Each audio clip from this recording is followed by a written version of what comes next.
Well, welcome. My name is Veronica Enriquez. I direct the Chicano Studies Research Center. It's a center that's been around since 1969 and has helped support ethnic studies, Chicano studies here at UCLA and across the world. Today is a special day for the CSRC, the Chicano Studies Research Center, and personally for me. We welcome home one of our own, Professor Al Camarillo, who is a double Bruin. He came here as an undergrad in the 60s and got his PhD here in 1975 in history. He is one of the founding fathers of Chicano studies and one of the most influential historians of Chicano history. He is a legend, and it is such an honor and privilege to have him here with us today. So in addition to being a very influential scholar, he has started a couple of research institutes at Stanford that have trained and supported young scholars. He's mentored Chicano historians and other historians and others academics who have been influential in the field of Chicano studies and ethnic studies more broadly.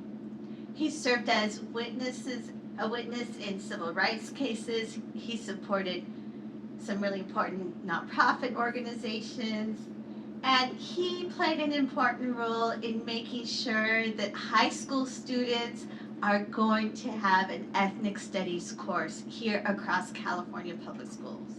He has had a tremendous influence in academia and in the community more broadly.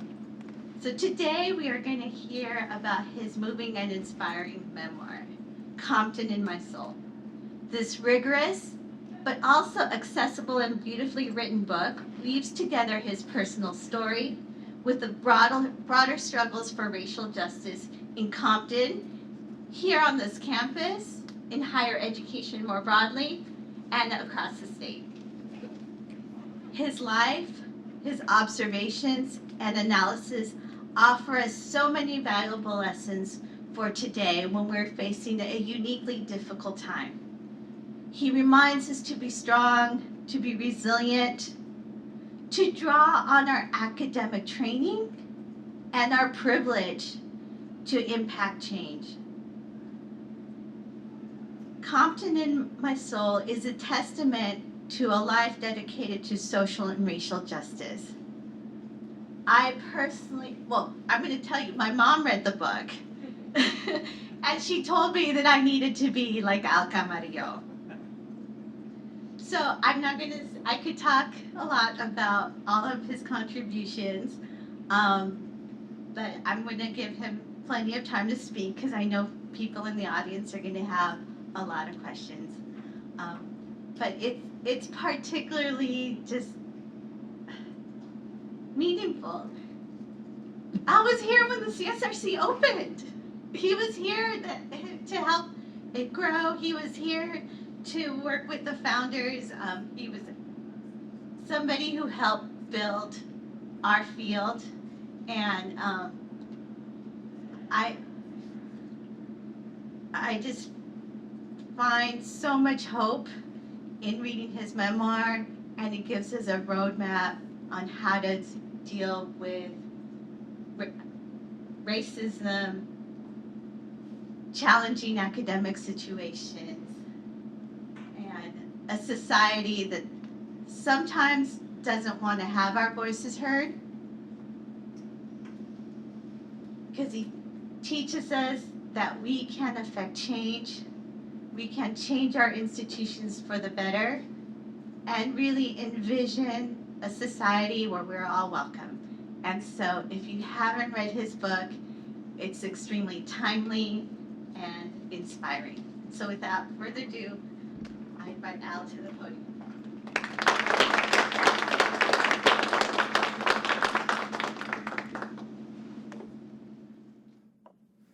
Thank you, Veronica, for those wonderful comments.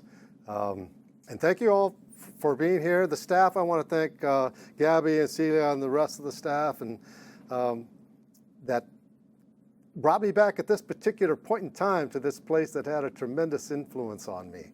And so, and I didn't tell Veronica about this, and I didn't think about it until I started to put the ideas in for this particular talk, right? I left this place 50 years ago. Now that means I'm really old, right? But it was at that time, and I'll tell you stories about this, that it was the origin stories about the center, about the few students that we had here, and the changing nature of this institution and a whole bunch of others, right?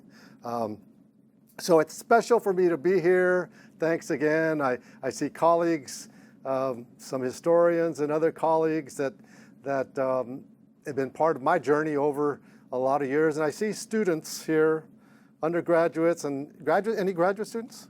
Quite some. So I wrote this book. Let me just explain. Well, historians, academics generally don't write memoirs, right? It's not the genre that we're trained to write. But I felt compelled to write this book at this particular moment in time. What else was I going to do during the pandemic when I was home, like all of us, right? But consciously, I felt there was a need to tell a story of that generation that had the privilege of coming to a university, to going to college. And we were the first cohort ever to come to these institutions. And it transformed us. It transformed us.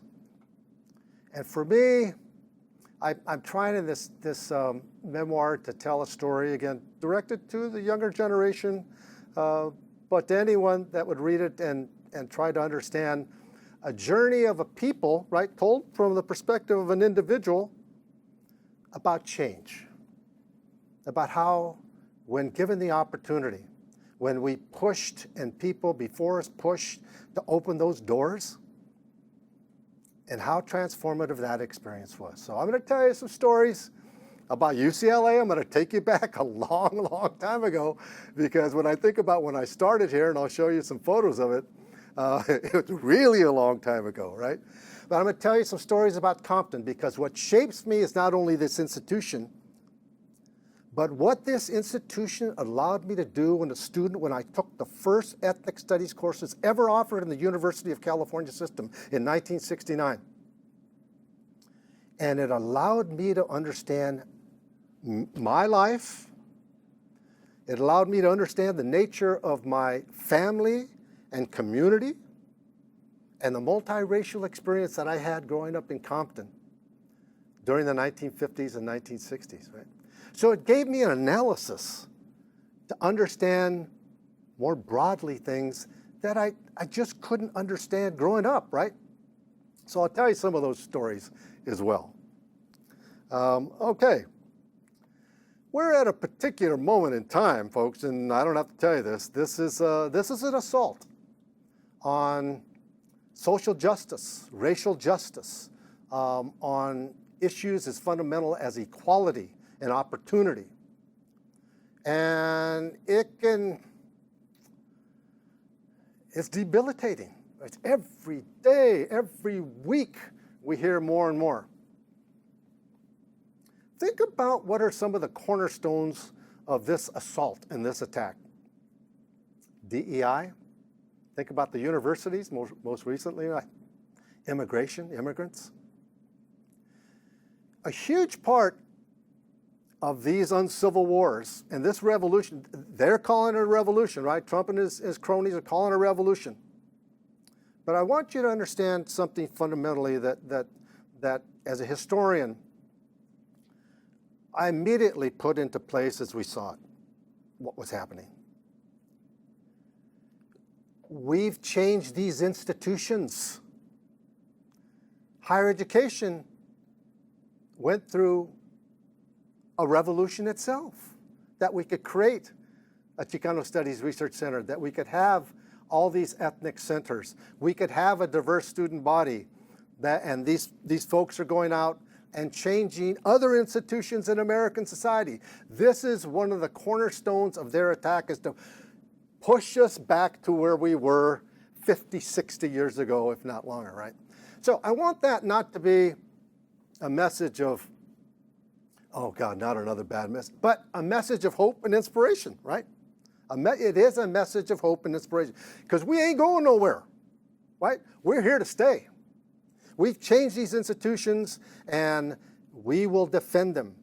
In this next generation, you're the ones that are going to be leading the charge, right? And that's one of the reasons I wrote this book, is to tell you a little bit about that past, and hopefully to give you a little hope and inspiration that this is a moment of change, again. And I see hope for the future amidst all the chaos, right? But it also reminds me of a revolution a long time ago, right? And that revolution for social change and social justice and for opportunity and for education, opening the doors of education, was when I was a young man here at UCLA. The 1960s, so some of these, let me pull this out here. Some of these photos, Third World Strike, 1968, San Francisco State, where it really starts. Berkeley, here, right here as well. Some of the Black Panther Party, the kids coming out of East LA high schools and demanding change out of their East Los Angeles high schools. Basic gender rights, the women's revolution, the women's rights revolution, all this stuff was happening. So it was a tumultuous time, but it was the start of social change.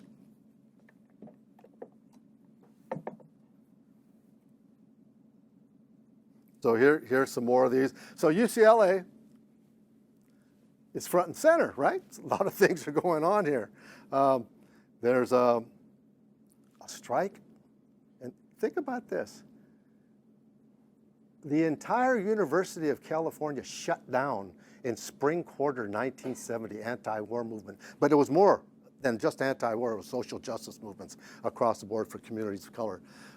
So all of this was of this tumultuous period that those of us old enough, and I see my good friend here, Ray, Reynaldo Macias and Jerry Lopez and others, we were shaped by this profoundly, right? Profoundly, because we got involved in it.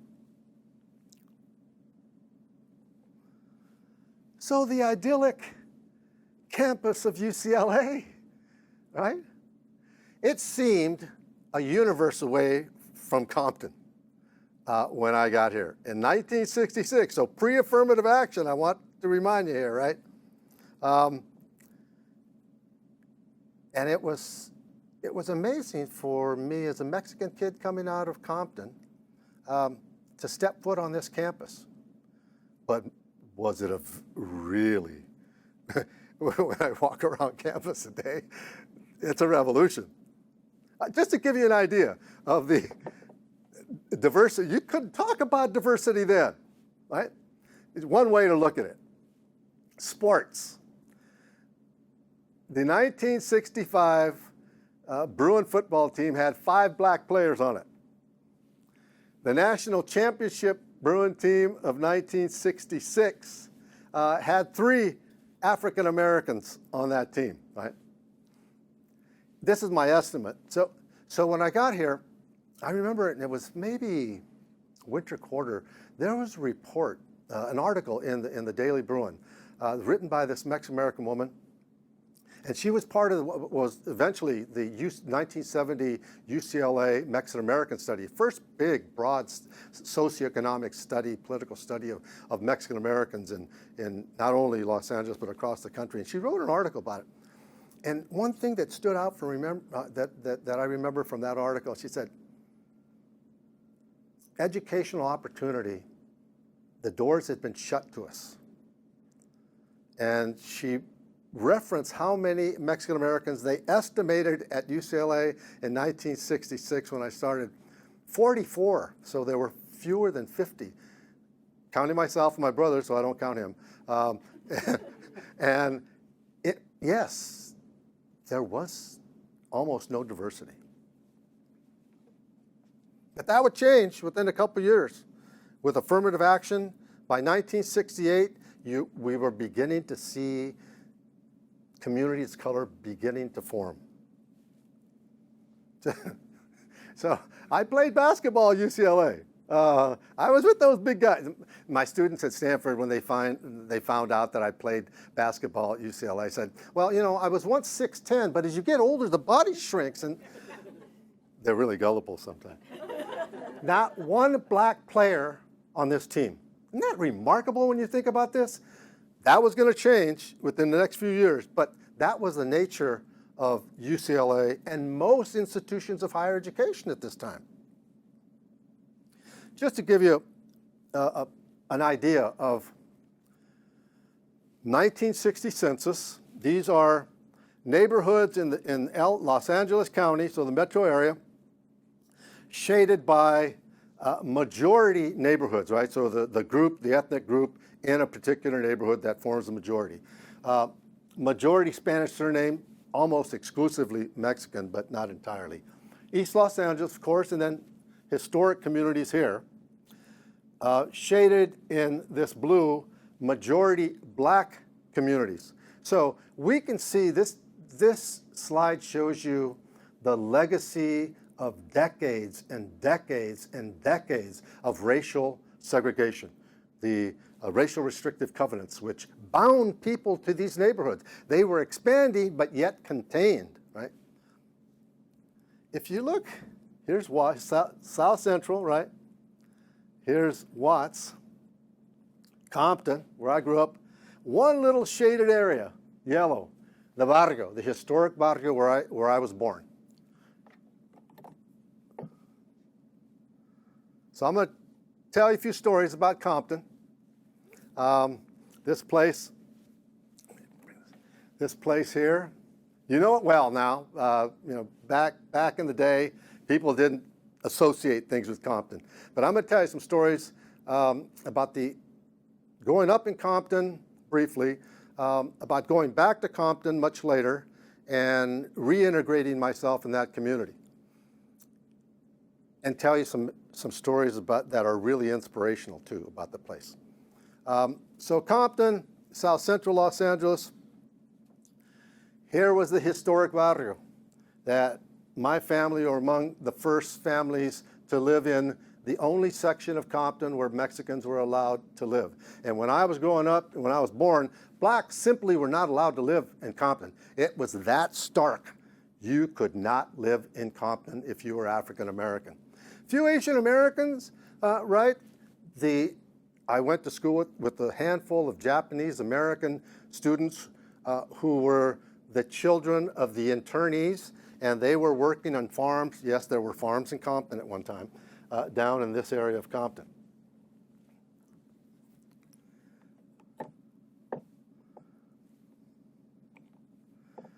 So this little barrio was a self-contained community. El barrio, it had two names. The part that was actually in Compton, we simply called it El barrio. And I don't know how it got this name. Just on the other side of the Pacific Electric railway tracks, people referred to that part of the barrio as El City. And I talked with my relatives and we don't know where that came from, Mexico City, right? But none of the folks in the barrio and El City were from Mexico City. They were all from Michoacan and Guanajuato. But nonetheless, there was this little area here which was the segregated Mexican-American community. The families, close-knit, hard-working folks, working-class people. There was a little church, a segregated Mexican chapel. We were not allowed to go to the white Catholic church in East Compton. Not until I was about in grade school. But historically, this happened. You have a barrio, Catholic church has a service, it's Catholic churchgoers, and so they build a little Mexican chapel.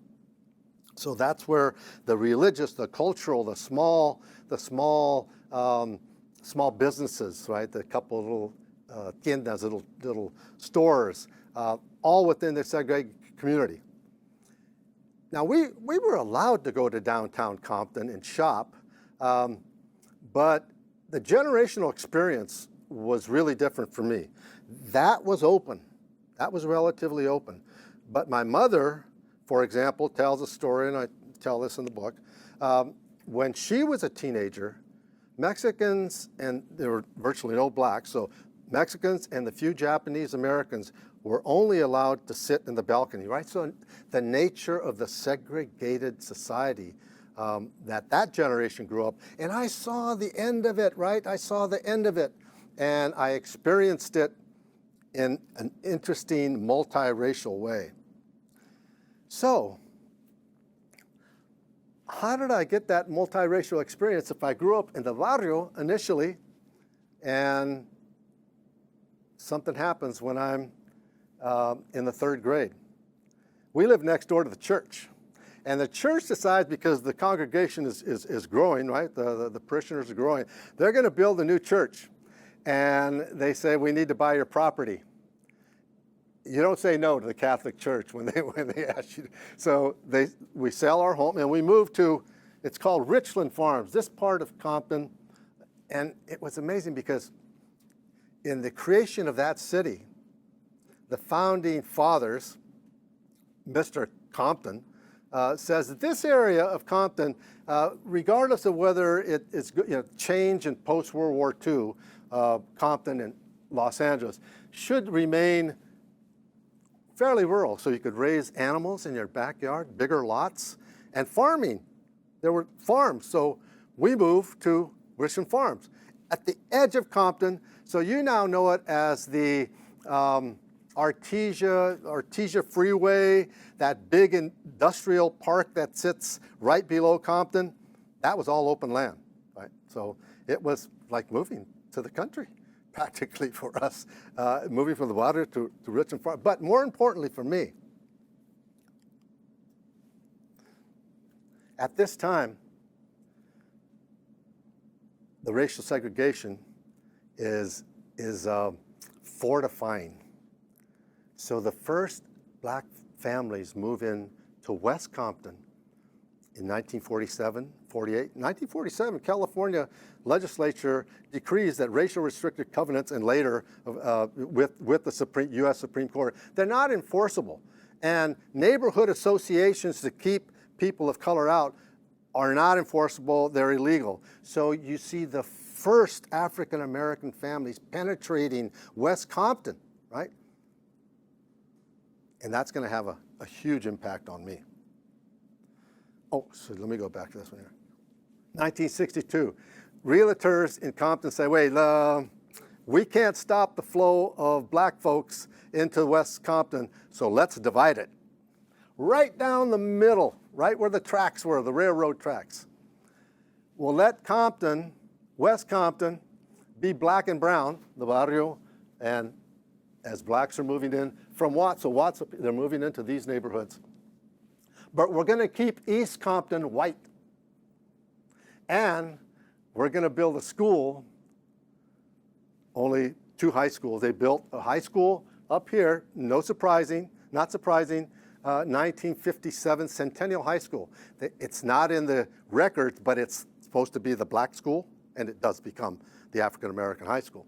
Compton High School, right in the middle, right? It's increasingly become students of color, so they build, and I'll show you in a minute, where they put the new high school, which is the white high school.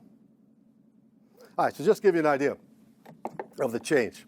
So this is little Albert in the 3rd grade. I moved to Richland Farms. I go to this school, Longfellow School. There are a few other Mexican kids with me, not one black kid, not one black kid. This is not a long time ago, 1950, what is it, 57, I think it is. This is 2 years later on this part of Compton, right, West Compton, way more black kids, couple Asian kids, and several Mexicans. So this reflects the changing demographics of West Compton. And I'm living in West Compton. And within a couple years, when I go to Walton Junior High School, where two of my brothers had attended, it was a relatively new junior high built in the Richland Farms area. I started there in 1961, and maybe 25% white students at that time. Within 2 years, it was overwhelmingly African American, small Chicano, Mexican American population. I adapted to that, right? As an athlete, because I was an athlete in a variety of sports, and so my teammates were all African American, with the exception of a couple Mexican kids with me. But my social world, my cultural world had changed. I become embedded in the black community. Every one of my friends is black. The girl I liked is black. My teammates were black. My best friend was black. And I'm brought into the African American culture, right? My world had changed. It was a Mexican foundation, but the social world, the cultural world became African American. And I became a student leader there at the Compton, at Walton. As you can see, these were a lot of my friends. And one, Neil Chan, who ended up going to UCLA with me, but he went to Compton High, but the only Asian kid. But I ended up going to Dominguez High School, the white high school in 1963. I didn't want to go.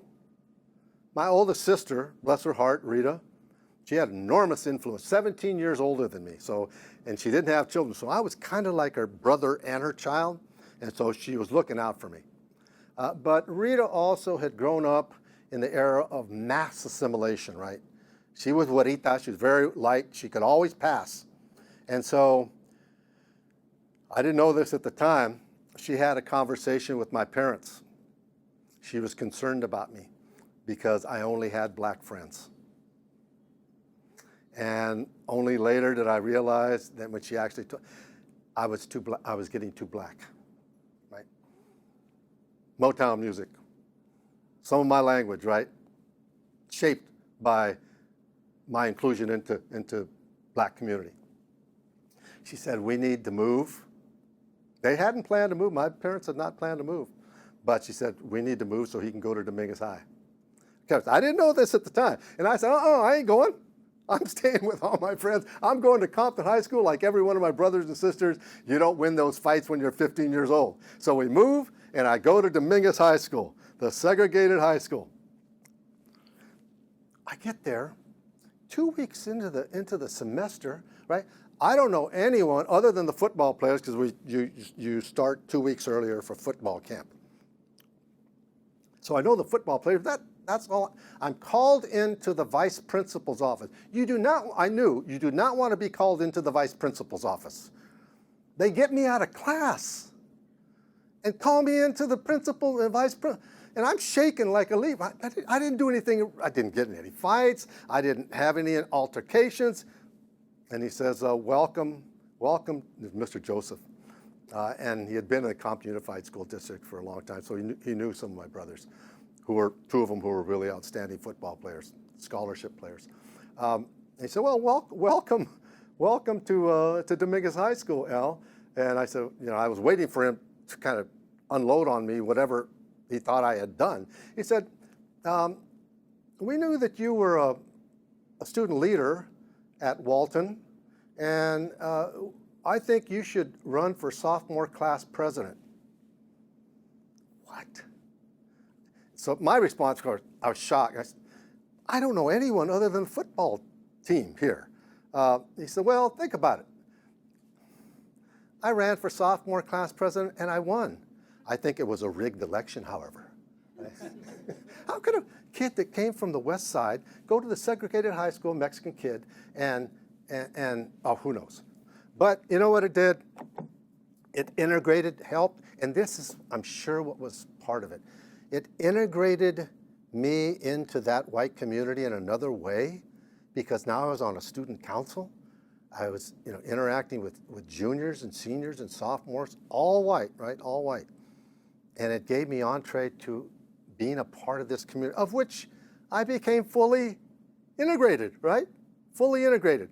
End up being the president of the school. But here's another story. Here's another sideline. In 1963, when I started Dominguez, I only knew this later as a historian, right? Compton was planning its desegregation of its schools. They were beginning the busing project, right? To bring the black students from the west side over to integrate Dominguez High School. And there were maybe 30 or 40 black kids that come in my junior year, 1964, 65. But my senior year, they start bringing over busload after busload of kids from, black kids from the west side. I know a lot of them. They were at some of them, many of them were 7th graders when I was a 9th grader at Walton. So I knew a lot of these kids. All hell breaks out at the school. Fights every day, the boys, right? The boys are fighting. A lot of racial stuff going on. And what do? Mr. Joseph and the school administration forms a race relations council, and they asked me to chair it. So I started to put things together. I know these kids. I'm friends with the Mexican kids. I'm friends with the white kids, and I know some of the black kids. But here I was, 17 years old. How in the hell I know how to handle a race relations committee at 17? I did my best, and it took a while for things to subside. We had these meetings, and some of it was really tense, but there was a little bit of, it seemed like a little bit of tolerance was happening. The fights began to stop because, as I learned later, because my brother, one of my oldest brother was on the Compton Police Department, they were on tactical alert to move into the school and take it over if a major race riot had occurred, right? So there was enough tension that the police department was put on alert. Bring your tactical squad in if you need to, if we have something we can't control. But thank goodness that didn't happen. How was I able to understand what was going on there, right? As best I could as a young guy, not having access to understanding any of this stuff. But Compton was in the throes of change, and I'll talk a little bit about that in a little bit. So you can see the African American population is spiking, becomes the majority population in the 1970s, becomes the first municipality west of the Mississippi River to have a majority black population entirely run in the political institutions of the city by African Americans. It was an enormous source of pride for the NAACP local chapter. They had penetrated Compton, and they now had control of a city that they had put into such high esteem. Because if you could move from parts of South Central to Compton, you were making it. You were making it, right? So there was jubilation. But there were a lot of things on the horizon that were going to cause enormous problems for Compton. And those are the stories you hear about Compton now, right? I'll talk just a little bit about it in a minute. Latino population, though, look here. It's small, so here's my community, right? And as I come to UCLA, it's growing, but like all of Los Angeles, all of California, and so many parts of the Southwest, dramatic increase of the Latino population, dramatic decline. So by 1980, there are no more white folks in Compton. This is a blip. They counted Latinos as whites by mistake. So that's what happens in Compton. I'll come back to that later. I get to UCLA. I'm struggling. I was on academic probation the end of my first year. Was I going to make it? I didn't know, right? I was playing basketball, and Jerry Lopez and I, raise your hand out there, we first met each other, but we didn't know this. He was an opposing player, and I think Jerry and I thought about this, we were the first two Chicanos ever to play in the Pac-8, right? As he was a freshman at USC, and we played each other. We played against each other. So it's wonderful to have Joe here. And then I met people like Reynaldo Macias because of what was happening at UCLA. It was exciting. For me to take the first Chicano history course ever offered in the University of California system in 1969 with Juan Gomez Quiñones, it was a revelation. It gave me a sense of myself. It gave me the tools to understand Compton, my community, race relations. I took the first Black history course ever offered at UCLA that same year. And then the quarter after that, the first course, it was a team-taught course on race in American society. So this opportunity to take these first ethnic studies courses was like a light that went on in my head. And it inspired me, right? It made me a better student. So I was no longer on academic probation. I was actually doing pretty well, and I declare history as a major. This man here played an important role too. His name is Norris Hunley. He taught in the history department for 40 years. He was the editor of Pacific Historical Review, a major journal in the West for historians. And both of these people took me under the wing because they knew that I was really engaged in the study of the West, California, Chicano history and race relations. And all this made me a better student, so much so that they could say, hey, have you thought about graduate study? Graduate study? What's that? So I stay at UCLA for graduate school. Campbell Hall, on the way here, I walked past it because that's where it all was, right? That's where these centers started. This is where you had the first community of students of color congregating, right? So it was such a special place. We knew it was a special place. When and I'll show you in a second here, the Institute of American Cultures is the umbrella, as it is still today, and David is here today, and it's wonderful to see him because he's the legacy of that. He's the leadership legacy of that.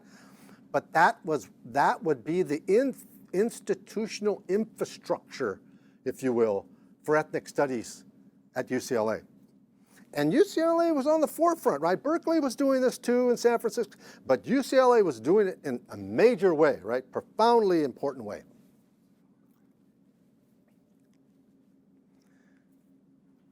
The Chicano Studies Research Center starts a publications unit.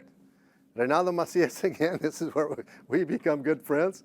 I want you to think about this. We were so inspired and knew that we were doing something new, right? We had never been let into these institutions before. And we knew we were the first. And we knew we had a responsibility. And it was exciting for us, but challenging, right? Because we were the first to go to graduate school as a cohort, first to be admitted to undergraduate experience here at UCLA and other places. So we knew that. But it was also inspiring. So as a first-year graduate student, and this was not true of my cohort at UCLA, and there were 125 graduate students in my entering class in the history department here, right? And within a year or two, back then it was a weaning process. There were probably less than 40 left by the third year. That was just the nature of the way we were trained. I survived. One of the reasons, because of this center and its publications unit, which gave us an avenue of change. Right? Aztlan Publications, the journal, the first journal, among the first journal in Chicano studies. And Juan Gomez Quiñones and Ray and others encouraged me to write an article because my first seminar paper here as a graduate student, no surprise, about the formation of the barrio in Compton. First article published there, and then I published another article. And as a graduate student, my second year, Pedro Castillo, who was a graduate student at the time, colleague of many, many years at UC Santa Barbara, and then UC Santa Cruz, we get the encouragement from the center and its publications unit to do a book about the Chicano bandidos of the 19th century, Furia y Muerte, right? Graduate students writing an anthology, that opportunity was important in so many ways, but it told us that we had an opportunity now to build a body of knowledge that had not existed, that had been totally ignored, right? Totally ignored. And we knew we were building the infrastructure, if you will, for that body of knowledge. And that was exciting to us, right? We caught a lot of hell for it, right? Because you would go to these conferences and they'd say, what is this Chicano stuff that you're doing? But, you know, we dealt with it and we carried on. By the way, they're going to republish this book, 50 some years later. It's in the process of being reissued. But it was that experience here at UCLA to see the development of the center, to see the emerging group of graduate students, having contact with the first cohorts of undergraduate students of color. That gave me the motivation to, when I finish this degree, right, 50 years ago, and had the good graces of being recruited as an affirmative action hire at Stanford, where I ended up teaching for the next 43 years, I knew from the start, number one, I had to cross that barrier. It's called tenure. And I wanted to publish, right? Because we were yearning to publish. We wanted to publish because we knew it was the newest stuff. And it was important to get it out there. So yeah, first few years, I really had to dedicate myself to getting that first book out, Chicanos in a Changing Society. And it was the first book published in Chicano history of my cohort. But the other thing I knew is that we had to change the institutions as had already started at UCLA. So once I got tenure, I knew there were opportunities, and I began to understand this place, this elite institution, which is also going through the throes of change, that when the opportunity presented itself, to build programs. And so with a collection of faculty, I mean, Jerry Lopez was there during a portion of this period when we started to build the organizations. The Stanford Center for Chicano Research in 1980, so the faculty came together. We were able to make the case to the provost and the president that this would be a really important thing for the institution to do. They agreed, right? First research center of its kind at a private university in the United States. And then African American Studies was the founding ethnic studies program at Stanford in 1968.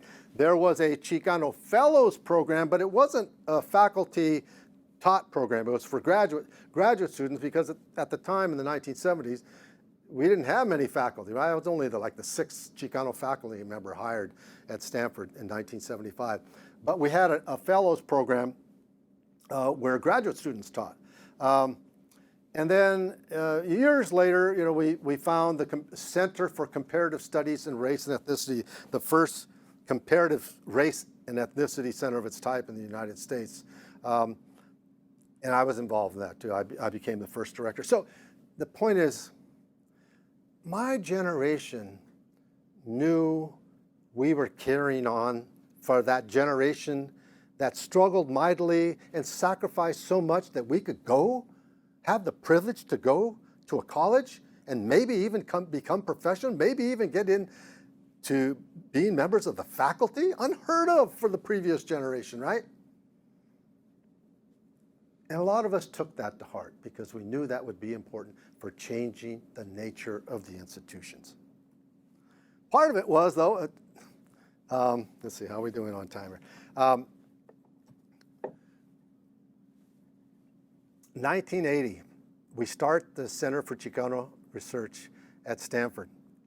And the university tells me, well, look, we're going to send you to New York to talk with some of the foundations because we'll give you support typically of the Institute. We'll give you support for administration of the program, but you have to raise money for your programs, research and student development, whatever it may be. So I had never been to New York City, and they send me to talk to the foundations. I don't have any experience talking to foundation vice presidents and program officers. And they send me up to a number of places. One was this cosmetic, Revlon Corporation, because the guy was a Stanford alum.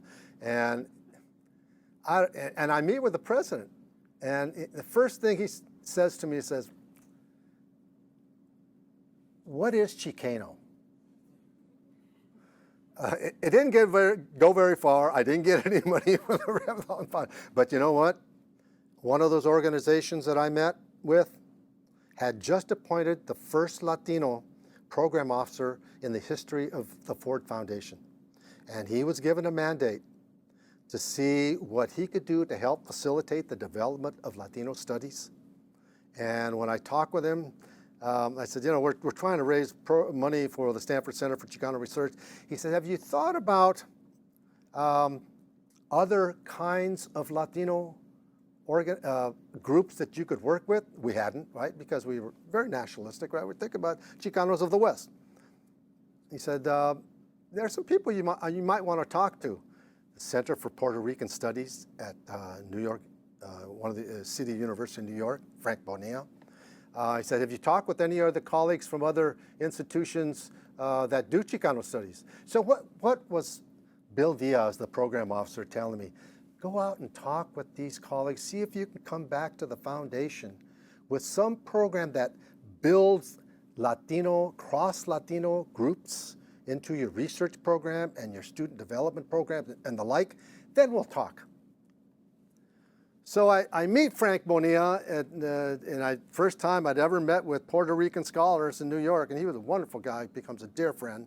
And then I reach out to Juan Gomez Quinones here at UCLA with the people, the colleagues that were directing the Center for Mexican-American Studies, University of Texas, and with Frank Bonilla's Centro de Estudios Puertorriqueños, and we decide to form the Inter-University Program for Latino Research, the first such organization collaboratively across Latino subgroups, multidisciplinary, and over the next 10 years, the Ford Foundation gives us millions and millions and millions of dollars to build the infrastructure of Latino research and student development. They think we have an opportunity to build the next generation of graduate students, facilitate the research and cultivation of the next generation of faculty. And that was an amazing, eye-opening experience for me. UCLA played a critical role because Juan Gomez Quinones knew that it was important for us to build these larger national networks.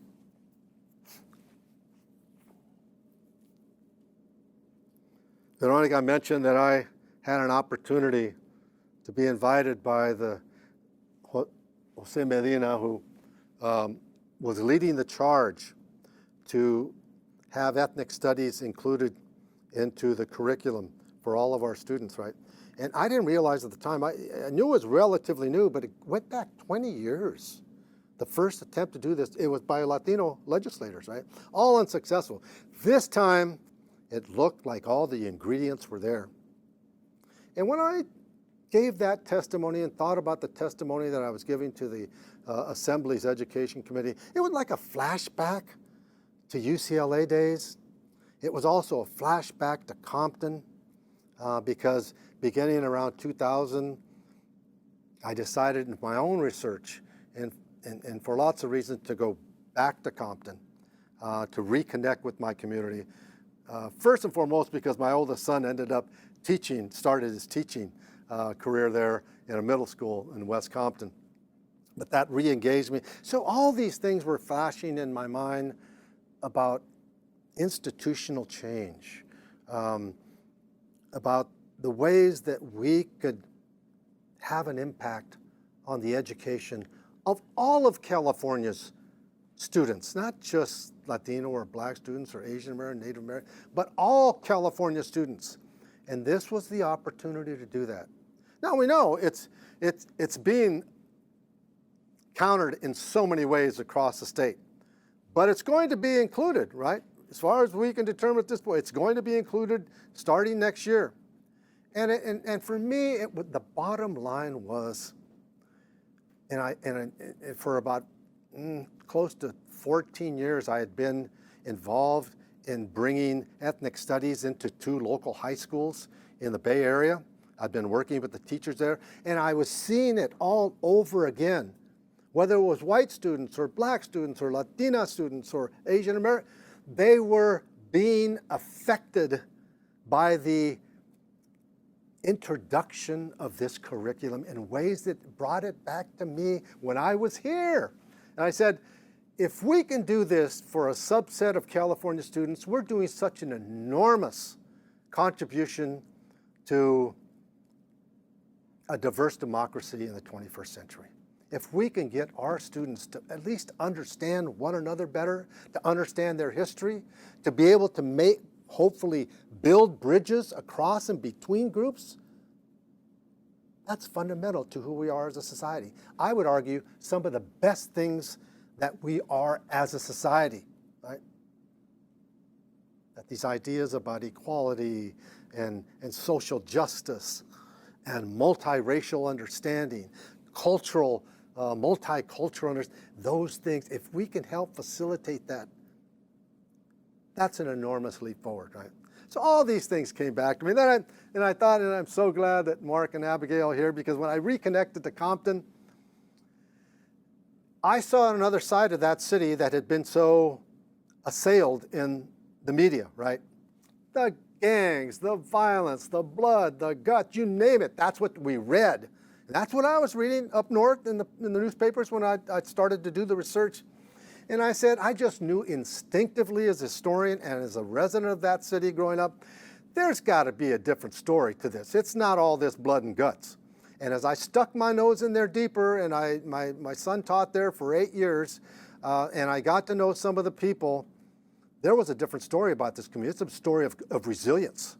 It's a story of the power of young people that change their own lives, the course of their families, and start changing the nature of that community for the good, building things. And then I met Mark Bird and Abigail Lopez Bird. They are the founders of Color Compton, this amazing organization in Compton that is doing extraordinary things for the young people of that city, the Black and brown kids of that city. And we're working closely together, and I love these people because they're doing what I didn't have as an opportunity. And if they are shaping young people in ways that I'm meeting these young people, and they are extraordinary, and they're inspirational. And that's what gives me hope, right? Yeah, we are, every day we're besieged by the bad news. But that change that occurred over 2 generations continues. It's not going away. You young folks in here, the students in here, you are part of the next generation. And I'm already beginning to see among your generation that next generation of leadership that is going to take all these things that mean so much to us as a society, to many of us, maybe hopefully the majority of us, and apply it for the next generation despite all the odds, right? Because this change is not going to be reeled back, right? These institutions are not going to cave in, and we're seeing that now. What was created here over the course of generations is here to stay, and that gives me inspiration. When I see you, the students here, when I see my colleagues, when I see my colleagues from Compton, that all gives me inspiration. So I can leave you on this last note. Don't give up hope. Dig deeper. Resist. Every time you have an opportunity to build something, participate in it, regardless of what level it is. Professionally, in your community, within your family, changing minds and attitudes really huge. You are, the students among you are that generation that's equipped to do this best. And it's a multiracial project, right? It's an intergenerational project. So I'm so happy to be here with you again, because it's coming back home to this place that shaped me in such profound ways. And when I see you, and I see faces from my past, it gives me hope and inspiration. Thank you so much for coming to this afternoon for my talk.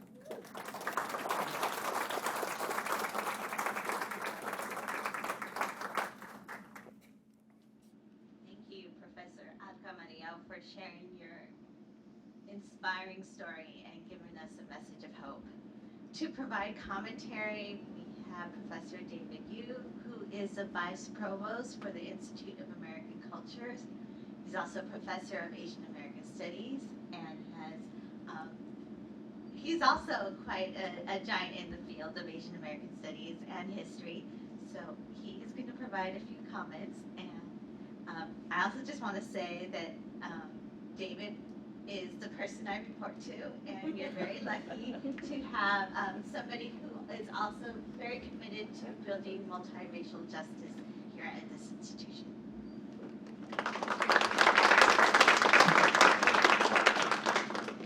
Thank you, and I was just asked to give a few minutes of reflections before we open it up to questions, and so I'll try to really keep my comments to a few minutes. I want to thank the CSRC for everybody who helped, make this event possible, and obviously Professor Camarillo for writing the book, so to allow us to come together. Some have described greatness as doing something at a very high level over a long period of time. And when I think of Professor Camarillo, I think this is really true. If you think about your distinguished career at Stanford, especially. But what stands out to me about this book and about what you've described in it is that your career has really been in service to this larger goal of racial equality. And I think that really, to me, stands out. And it's what we might call today engaged scholarship,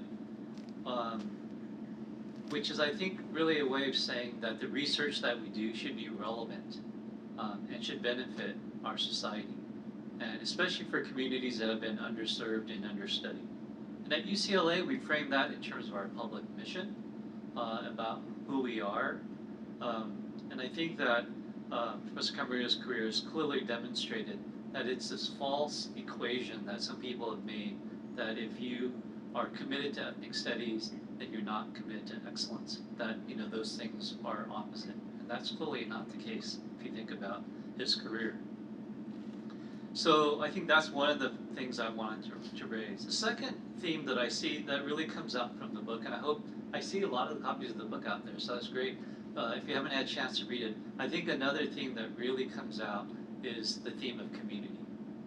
And I think that comes through Professor Camarillo's family, but he also talks about the people that we rub elbows with along the way. And so it was his classmates that he was talking about.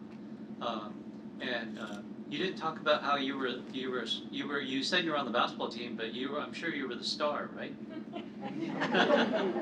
You and Lou Alcindor, or Kareem Abdul-Jabbar, right? And then I think the students and staff and colleagues on campus, and of course community-based organizations. And in particular in the book, you talk a lot about K through 12 teachers, and I think the role that they play. And we all know that our K through 12 teachers are doing amazing work in our schools.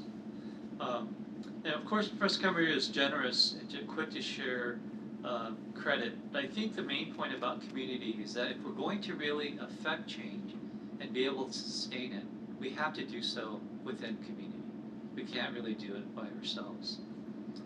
The last theme that I wanted to just highlight, which is on page 187, is that he talks about and emphasizes that social and institutional change is intergenerational, that it really takes place over a long period of time. So any of us who have been part of change, of significant change, realize, I think, that whenever such change happens, it's usually built upon the work of those who have come before us, right?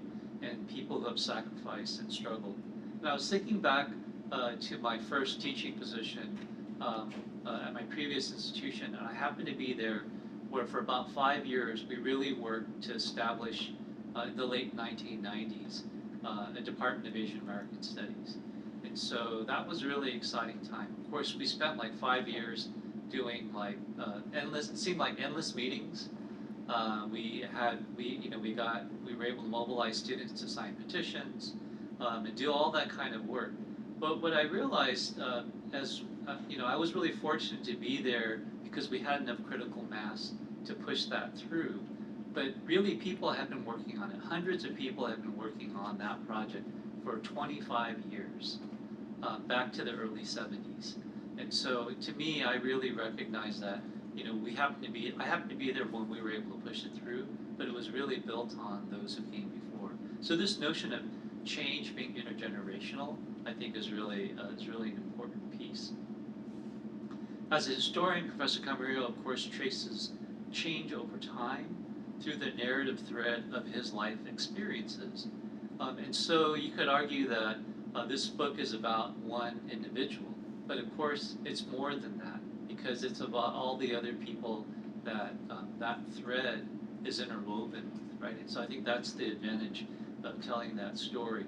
And Professor Camarillo, you dedicate the book to your grandchildren, who in their own way will probably be part of this intergenerational change. Even as your own children, as you talk about in the book, have been an important part of your own process and journey, right? You were talking about your son. So I first encountered Professor Camarillo in a graduate seminar through his book on Mexican-American history in Santa Barbara. And it served for me as a model of what it means to do a community-based study. And Compton in My Soul, in a different but related way, I think offers a rare glimpse into the experiences of a distinguished scholar. And you really are able to blend the professional with the personal. And that is something, as you were saying at the beginning, that we don't often do in our own scholarship. But of course, who we are as people always informs the work that we do. And I think in your case, your work has also been driven by the communities that you're a part of. And so I think in that sense, it's come together in a life in the pursuit of racial equality. And so many of us, myself included, have really been the beneficiaries of that pursuit. So I just wanted to take this chance. I have the opportunity to thank Professor Camarillo for that. And I think there are many of us in this room who have benefited from it. And then I think for those of you who are able to read the book, you will also draw those lessons as well. And so thank you for this opportunity, and I know that we'll get a chance to ask you some questions now.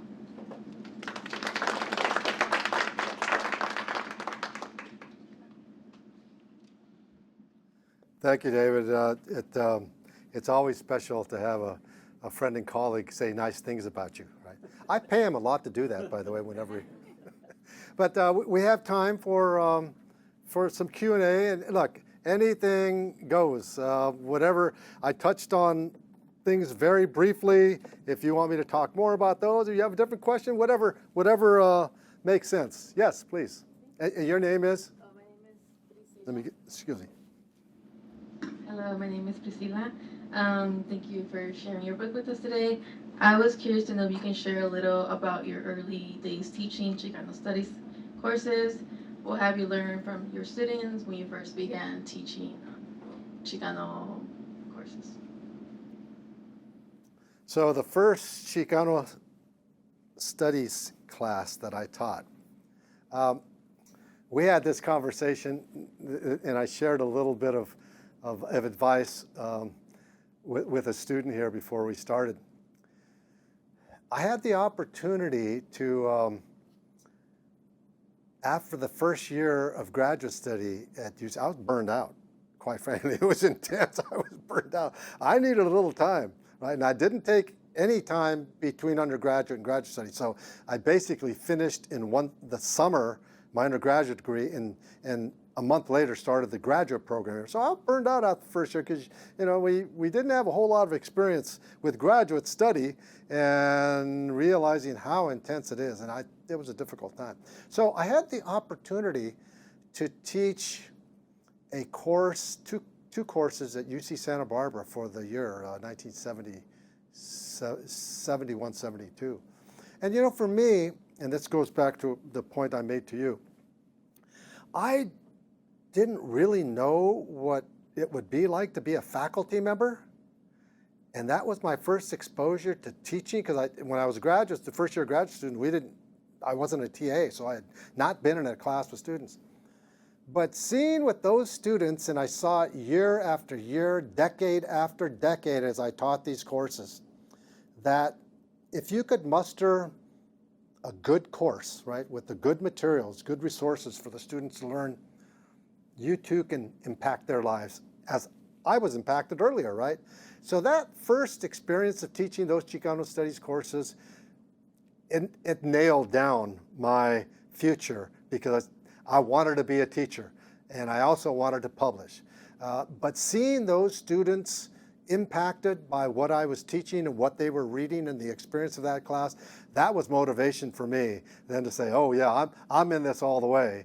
And again, saw it decade after decade with student after student. Not all the students, of course not, but enough of them that then I became close to, right, that I could help shape their future trajectories. That was hugely important for me as an educator, to see that the next generation, I could have a role in helping to shape the course of their careers and their lives. And that's still one of the most gratifying things that I've had. I mean, I've trained 26 PhDs in history. And I start thinking now about the generations that they have trained now. We're talking hundreds and hundreds and hundreds and hundreds of people in higher education, right? That's change. So that's what kept me motivated. But the materials were changing all the time, so that kept me on my toes too, so that I could. The courses changed a great deal, right? And I moved from exclusively doing Chicano and Chicano studies to comparative studies in race ethnicity. I told you about the center that we created there.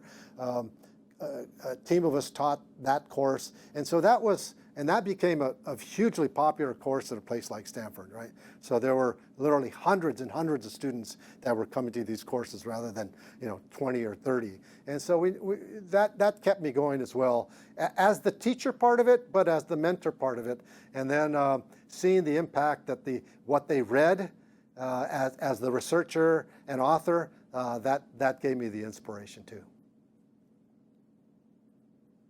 Yes, I don't know if I can get you, maybe if you can shout out loud. Oh, yeah, sure. I don't need the mic, I have the left voice. Hi, I'm Matthew. Something about your book that really interested me was like this intergenerational aspect that you kind of talked about with like your grandparents, your mom and dad, and yourself. So my question for you was, how would you encourage intergenerational discussions that like lead to more progressive or productive outcomes? Yeah, good question. So the intergenerational context, David mentioned it, Veronica mentioned it, it's embedded in the book, right? It wasn't until I was a student here, as I intimated, that I got an appreciation for that, right? Because I had no interest whatsoever, for example, in knowing much, other than the few stories I'd heard about my father and my mother, and then their parents who immigrated from Mexico, right? My father was an immigrant, never stepped one foot in the classroom, but was a wise man. My mother who went through the 7th grade and then had to drop out. It wasn't until I was a student here and took those courses that I began to appreciate and want to know more about that intergenerational experience. And then again, that light went on and said, wait a minute, there's a trajectory here, right? We're all part of this trajectory. Yeah, they experienced some things, I mean, unbelievable, horrible things of racial discrimination, right?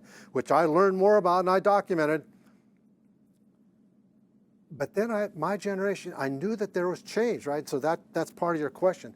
How do we how do we begin to navigate that change? How can we figure out how to make that change impactful and permanent too, right?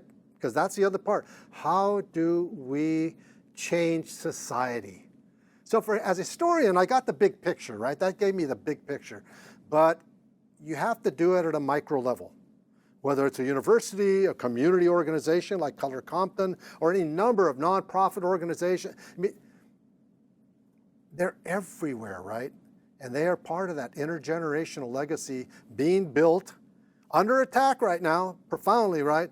But built to have an impact, and a good impact, an impact for making things, creating more opportunity, of seeking more social, racial justice, of equality, you know, that elusive principle. But it was that understanding when I was your age that we are connected from one generation to the next profoundly, right? And when we thank you. When we understand that, I think that gives us one, not only a better analysis, understanding, and hopefully inspiration to continue that intergenerational change, right? Despite the odds, despite the obstacles, and heaven knows we are faced with a lot of them right now. So keep on, man. Do the work. Yes. Hold on. I might be able to reach you on this one here.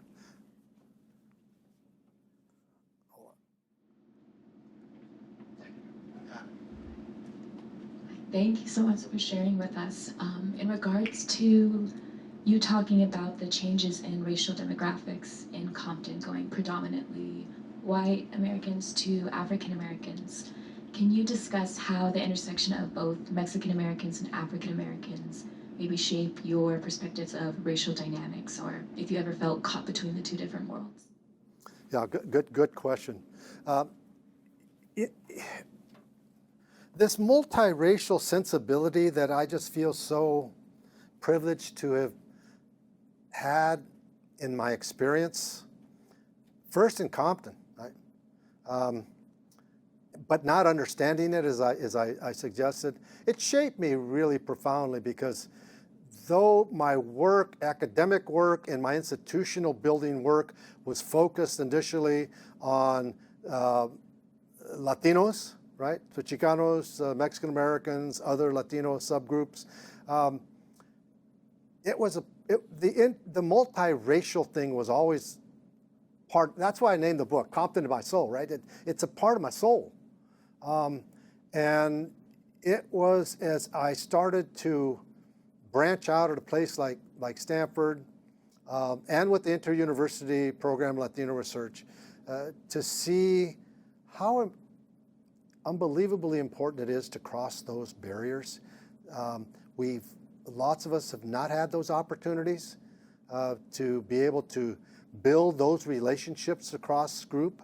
And when I went back into Compton, and understanding that the demographics were rapidly shifting through the 80s and 90s, and that African American community, majority community, was changing. There was a lot of tension in that community. I understood that, right? And I documented that. But when I stepped in to really understand the place, and I'd been, 15 years working there, both at the community grassroots level and writing about it, I saw that there were opportunities and it already emerging collaboration between blacks and Latinos in that place, right? And that's a different story, right? And people were building understanding, just like Mark and Abigail are doing with Color Compton. They're building that understanding, that appreciation for group experiences, but for the comparative and the collaboration between the groups. And that's not just in Compton. That's happening in a lot of places, right? And that's a beautiful thing to see. It's a difficult thing to happen, because for all kinds of reasons, right? It's in communities and organizations, but it's happening, right? It's happening in a way that just the historian in me. One of the things I really appreciated when I began to meet and interview for my work, but becomes part of my social world. Those pioneers through the 30s and 40s and 50s that were shaping some of these organizations, and several of them were in unions, labor unions, and they were cross-racial, right? And as I began to understand their legacy, it was more proof to me that it can be done. If they could do it 80 years ago, 90 years ago, it was incumbent upon our generation to build that further, right? And so I look back on that too as something that it's part of who I am, right? So it was natural for me to do. Difficult to do, but important thing to do. So, and we see so much of it, more of it today, which is a really beautiful thing to see. Any other questions? Yes, Kenya. Do you want me to bring this to you? No. I can speak loud. Okay. First, I just want to say thank you so much for this book. I think just on a personal level, being from Compton and then joining the faculty here at the Chicano Central American Studies Department, it was like the perfect book to read, as almost like here's the history of the place where you'll be and the importance of holding up all the struggle and the gains up to this moment, especially at this critical time. So it was like the perfect, I don't know, it was just like parallel universes. It was supposed to happen. It was supposed to happen, yes. And, I remember at Compton High coming across a yearbook from the 50s or 60s and thinking, how did this get here? It's like a white, a yearbook. It looked like, it was like the TV shows. It didn't look like Compton, right? And that cultural shock that there was that history of Compton, which I actually think a lot of people don't know in Compton because we're not always taught not only U.S. history, we're not taught our own history and the history of the city, right? So many important points about it. But I guess my question is, you mentioned that as a historian, you don't write memoirs, and I was wondering if you can maybe talk about the biggest challenge in writing a memoir as a researcher who knows methodologies, who knows how to work with the communities, but doing it on a personal level. What was the biggest challenge for you in writing a memoir with all of this historical? Good question. So the question that she posed, and by the way, making the connection with you, and she's doing a book and invited me to an anthology to write something about Color Compton, which I need to talk with you guys more about.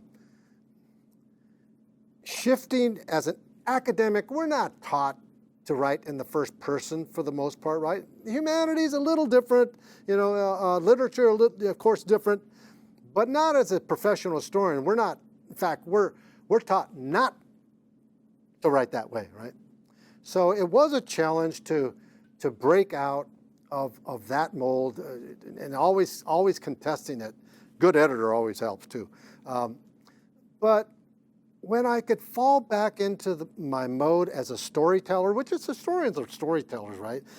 But to break away from the constraints of the academic part of history, but just get back to storytelling, that made it easier as I started to relate the stories. And because I tell people, I have a bunch of stories in this book. And I think that made it easier for me as I started to go through the early chapters, and as I began to develop a voice, the first person voice in telling stories, and then that made it easier. And then the motivation was if I could pull it off, and especially for the younger generation, if it could reach them in any way, anything in that book that they could identify with, whether it's an abuelito, a grandparent, or whoever it might be, right? That they could see something and open up their eyes, right? Because as you said, there was nothing we could read about Compton for the most part that would give us this perspective, right? So I felt that was an opportunity to also tell a story that's untold about this infamous city that we've heard a lot about, but people don't really know about it, right? So, but it is a challenge, right? Initially, doing those initial chapters was no easy task, and again, the help of an editor, a good editor is worth her weight in gold. Yes, yeah. Hi, Hey, compañero from way back. way back. Actually, wanted to go back to those days at Stanford when we worked with Frank Bonilla, right, and the beginning of the inter-university program, because part of the concept was not only comparative research of different Latino groups, but also the beginnings of transnational relations. How did we understand the differences between transnationalism of Mexicans, Puerto Ricans, Cubans, etc. in those early days? I'm just curious because we've just done some work in Southeast LA and Compton pops out as one of the most transnational communities. In other words, we can show that in Compton there's more than 1,000 villages in Mexico and Central America that are represented there, and organizations. I'm wondering does that transnationalism play into your collective reconstruction of how Compton evolved?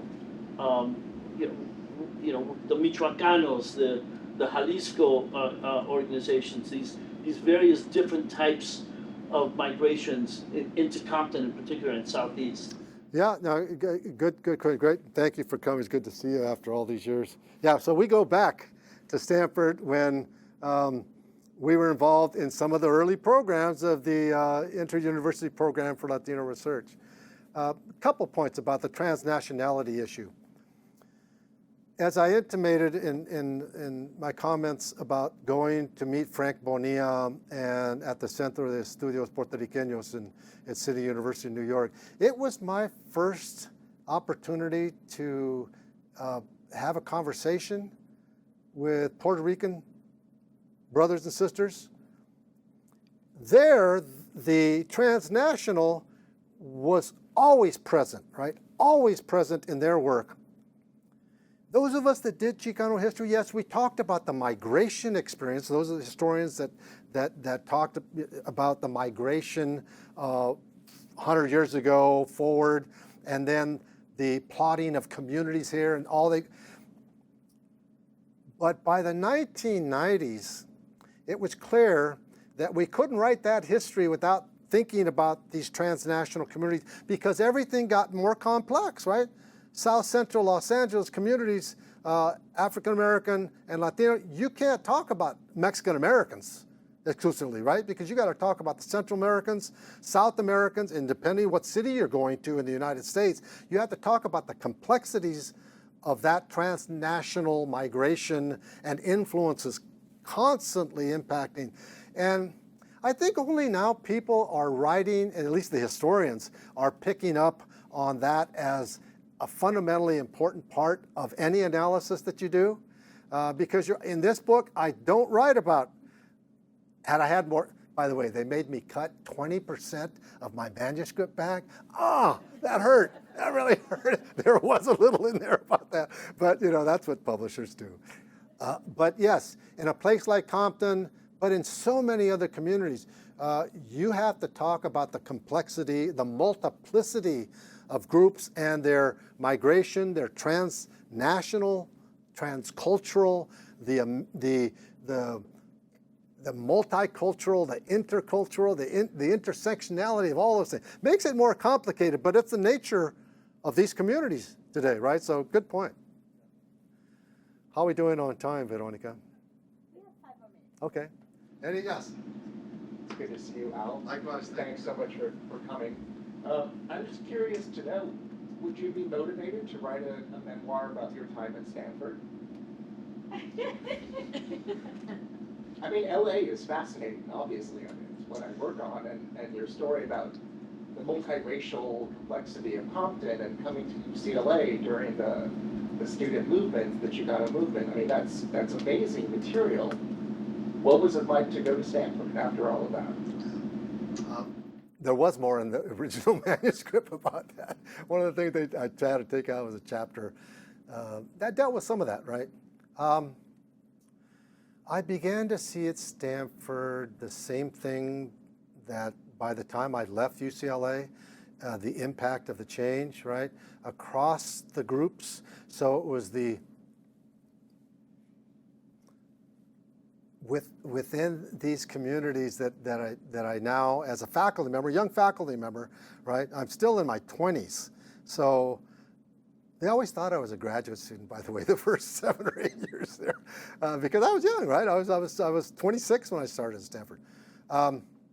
One, I saw the complexity of the Mexican origin population, because the Mexican folks here, and when we were here, would you say 97, 80% of the Latino students were Mexican American back in when we started here?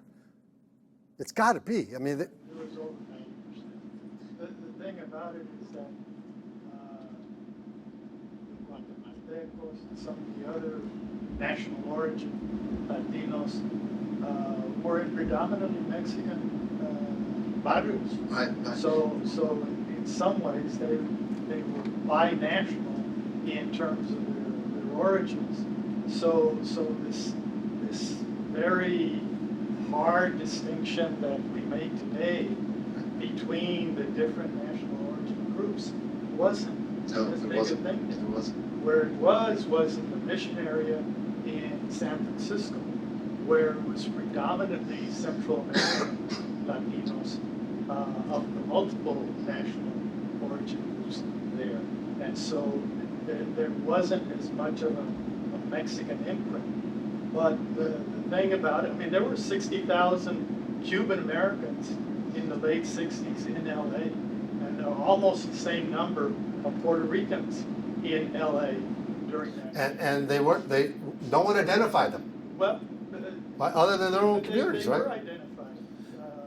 But as we were doing, But in terms of the politics, you have to remember that this was part of the Mexican nation, and the cultural, historical, political issues that were being raised during that period had a Mexican origin. Absolutely, absolutely. You know, And the so, Mexican taproot, and the indigeneity was also Mexican in terms of Aztlán and Anahuac. and we cultivate that too. So it is more of a Eurocentric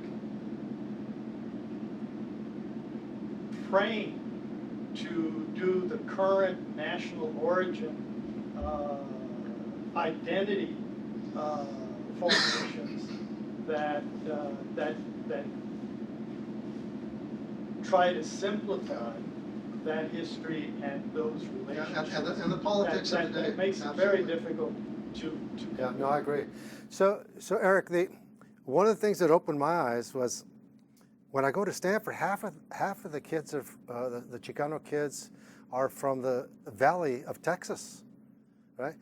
They're very different culturally than the majority of the Chicano and Chicano students at Stanford at the time who were from California, most of them from LA. So it gave me a perspective on the regional differences within that group.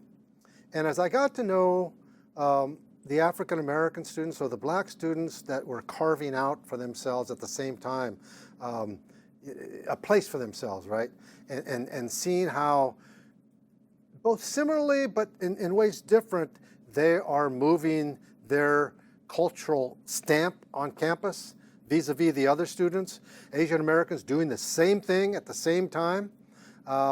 Very small number of Native students, but they are all have started by the time I got there, their centers, their cultural centers, right? That was important for me to see that there was now a movement at this place that I was calling home now that was evolving. But it was only later that we decided, let's see if we can build these communities together and have them work collectively together. And by that time, the Latino student community was getting more diverse, right? There were Central Americans that were identifying and building their own sub-organizations within the Latino framework. So it was a way to see how an institution can change. You know, always difficult, but you do it long enough. And David's point about the number of meetings, oh my God, how many meetings over how many years to be able to make the case that this is something I learned very early on. This is not just for us. It's not just for the Asian American community, the Native American community, or the Women's Center. This is about Stanford. Right? This is about making the institution a better institution that can change. And the leadership, they understood that, right? And when they bought into it, then you start building the programs around that. And over the course of many decades, I could see how that could change the institution. And it did. It changed the institution in profound ways. So I think with that, thanks again, folks, for coming to this talk today. And I hope you get a chance to read the book, and hope there's something in there that you'll find that you can connect with.